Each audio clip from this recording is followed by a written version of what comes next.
हमारे मुख्यमंत्री जी पे इतनी चर्चा होती है, मैं पूरे भारत में जाता हूं, इतनी चर्चा होती है। लोग कहते हैं कि वे तो संत हैं, वे तो पीठाधीश्वर हैं और शासन, और हमारे यहाँ जो घटनाएं होती रहती हैं, अपराध मुक्त जो प्रदेश हुआ, तो मैंने लोगों से कहा कि देखो, संतों का काम ही होता है। दो प्रकार के संत हैं। एक संत वो हैं जिनसे सज्जन व्यक्ति मिलता है और मिलते ही मोक्ष को प्राप्त करता है। एक हमारे महाराज जी हैं, दुष्ट व्यक्ति दिखता है, मिलता है और फिर मोक्ष को प्राप्त करता है। दोनों प्रकार से साधन संपन्न है।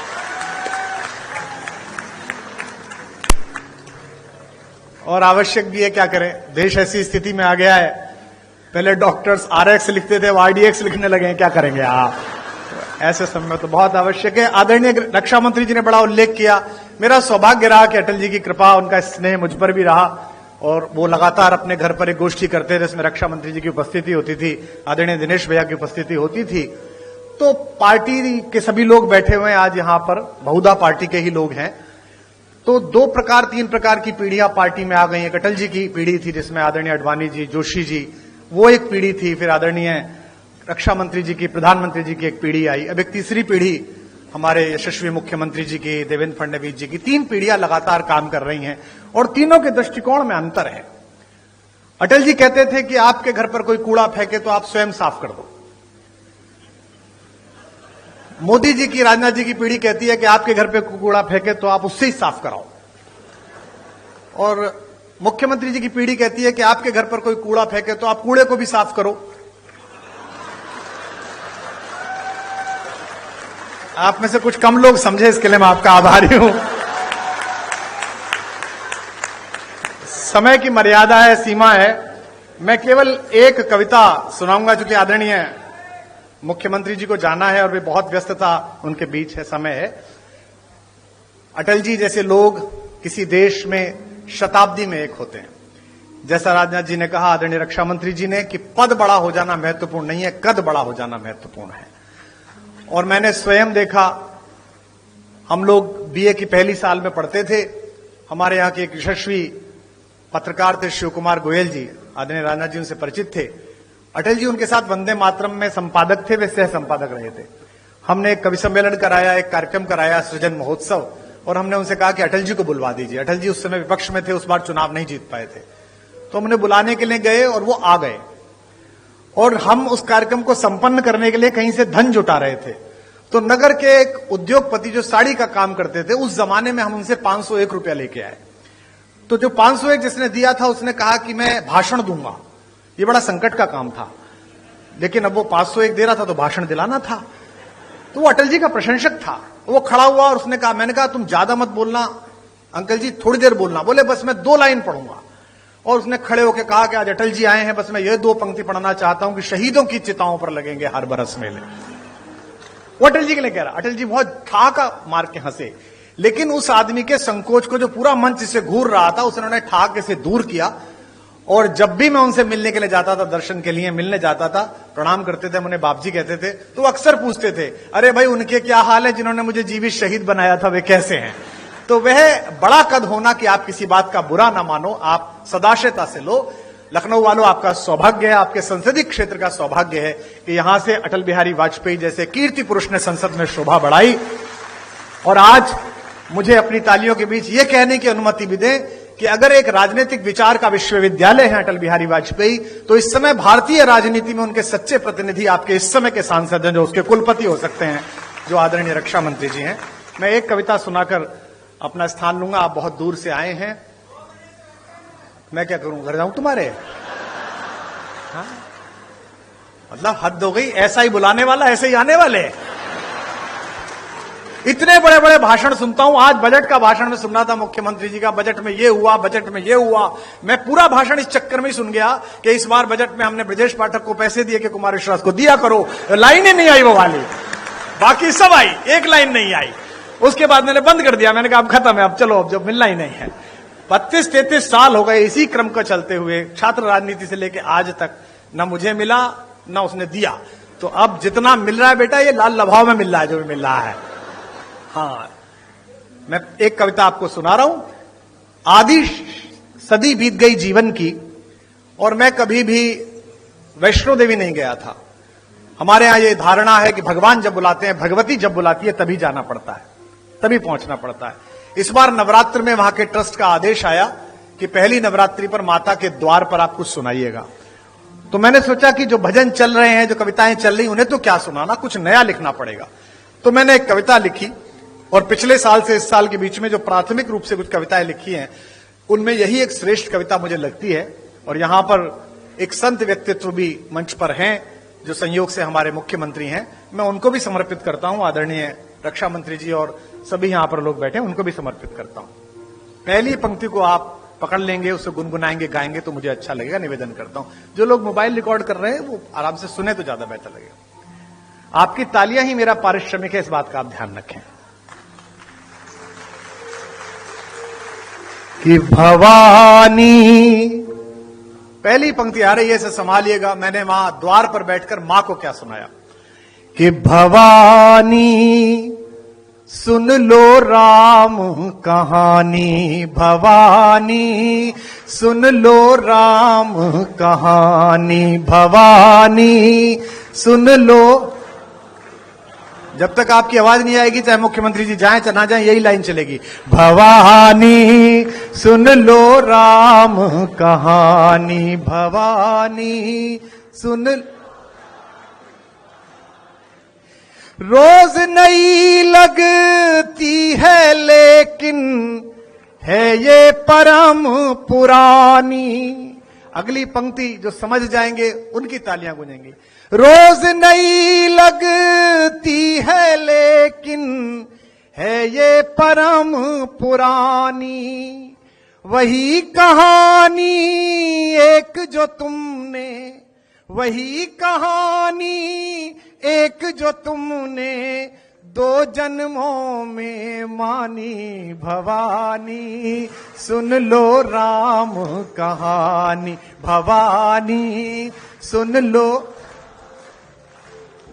भवानी सुन लो राम कहानी। इस कहानी में क्या है, जिस कहानी का समर्थन भी बहुत है और विरोध भी पर्याप्त हुआ, कि मात पिता का मान भाइयों के स्नेह का मानक। आपकी वाह मिले। मात पिता का मान भाइयों के स्नेह का मानक, सत्य सनातन परंपरा का युग युग अमर कथानक, सत्य सनातन परंपरा का युग युग अमर कथानक। इसको गाकर धन्य हुई ऋषि वाल्मीकि की वाणी। अगली पंक्ति पर पूरा हॉल गूंजेगा। इसको गाकर धन्य हुई ऋषि वाल्मीकि की वाणी, इसकी महिमा इसकी गरिमा, इसकी महिमा इसकी गरिमा बजरंगी ने जानी, भवानी सुन लो राम कहानी, भवानी सुन लो राम कहानी, भवानी सुन लो, भवानी सुन लो।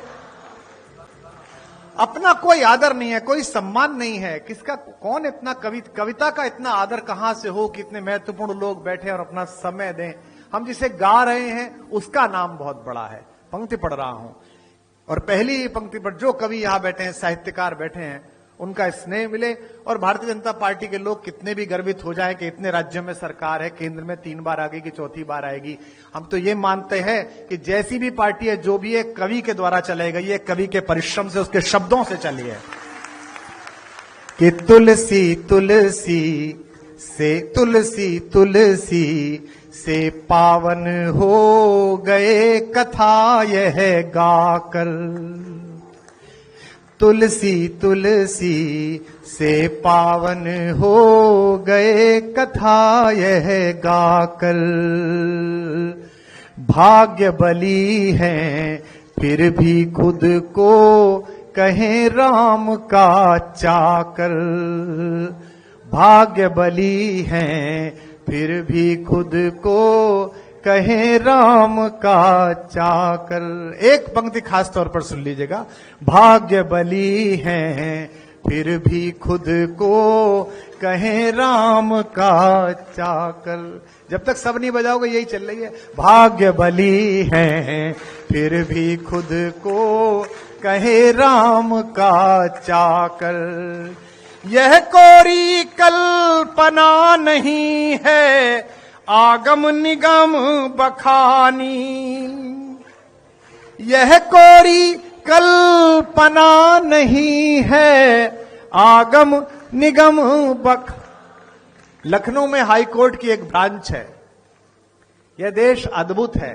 यहां राम हुए हैं या नहीं हुए हैं इस बात का मुकदमा सुप्रीम कोर्ट में 30 साल चला। न्याय के देवता को न्याय के मंदिर में ही पुष्ट कराना पड़ा कि वे वहीं पैदा हुए जहां उनका मंदिर बना है। अद्भुत देश है। और विडंबना देखिए कि जब आखिरी चरण में मुकदमा था उन्हीं दिनों रामनवमी की छुट्टी पड़ गई तो सुप्रीम कोर्ट बंद हो गया। तो हमने मिलॉर्ड से फोन करके पूछा कि अगर नहीं हुए तो छुट्टी क्यों हुई थी, और छुट्टी हुई है तो हुए ही होंगे। तो मैं गोमती के तट पर पंक्ति पढ़ रहा हूं। राम हुए हैं नहीं हुए इसकी गवाही देने के लिए मैं एक पंक्ति लेकर आया हूं। यह कोरी कल्पना नहीं है आगम निगम बखानी।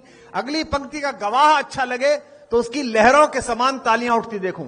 यह कोरी कल्पना नहीं है आगम निगम बखानी। युग युग से इसका साक्षी है, युग युग से इसका साक्षी है मां सरयू का पानी भवानी। सुन लो नी भवानी, सुन लो भवानी, सुन लो।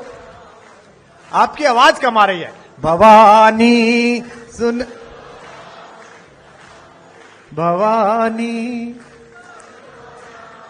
अंतिम बंद इस कविता का पढ़ रहा हूं कि वंचित वनवासी गिरिवासी। देखिए नया परिवर्तन होता है सोच में, संस्कार में। वर्षों से चली आई एक पद्धति बदलती है तो चीजें कसमसाती हैं। ये कसमसाहट का दौर है। यहां नए साल पर पहली बार ऐसा हो रहा है कि आगरा में जो एक कब्रिस्तान है सफेद रंग का, उसे देखने जाने की बजाय युवा ज्यादा मात्रा में आगरा तक की बजाय अयोध्या जी जा रहे हैं, वृंदावन जा रहे हैं। परिवर्तन हो रहा है। तो बदलते में देर लगेगी और तर्क का उत्तर दिया जा सकता है, कुतर्क का नहीं दिया जा सकता। जिनको लगता है कि धर्मनिरपेक्ष देश है, इसमें इतना राम क्यों, इतनी रामनवमी क्यों, धर्मनिरपेक्ष है तभी तो सब चल रहा है। अगर राम रिश्तेदार नहीं है, राम पूर्वज नहीं है, तो इतनी सारी क्रिसमस मन रही है, हम ही लोग मना रहे हैं। सेंटा क्लॉज कौन हमारे फूफा जी थे, फिर भी मना रहे हैं ना, इतना अच्छा मना रहे हैं। तो देश में सभी का आदर है। तब कह रहा हूं, निवेदन करता हूं कि भवानी सुन लो भवानी। कैसी कहानी है। वंचित वनवासी गिरिवासी जिसमें बने सहायक। वंचित, हमारे संजय निषाद जी बैठे हैं, कम हंसा करो। हाँ, अभी वीडियो पे हंस दिए थे, कितना बुरा लगा है थोड़ा। लेकिन ये निषाद है, ये मुझसे जब भी मिलते हैं हाथ मिलाते हैं। मैं कहता हूं भाई आपसे हाथ नहीं मिला सकता, आप हमारे बॉस के मित्र के घर से हो। हम तो सेवक लोग हैं, हम लोग तो राम जी के चरणों की धूल के दास हैं। आपने तो उनसे भी वसूल करवा लिया था। तो अगर इस सरकार में वसूल है कर रहे हैं तो इसमें समस्या क्या है। राम जी की सरकार है तो निषाद वसूल कर रहा है, उसमें क्या है। पर मुझे यह पता नहीं था कि एक नाव पार कराने की इतनी बड़ी फीस देनी पड़ेगी कि एक आदमी को मंत्री बनाना पड़ेगा। बताइए कि वंचित वनवासी गिरिवासी जिसमें बने सहायक।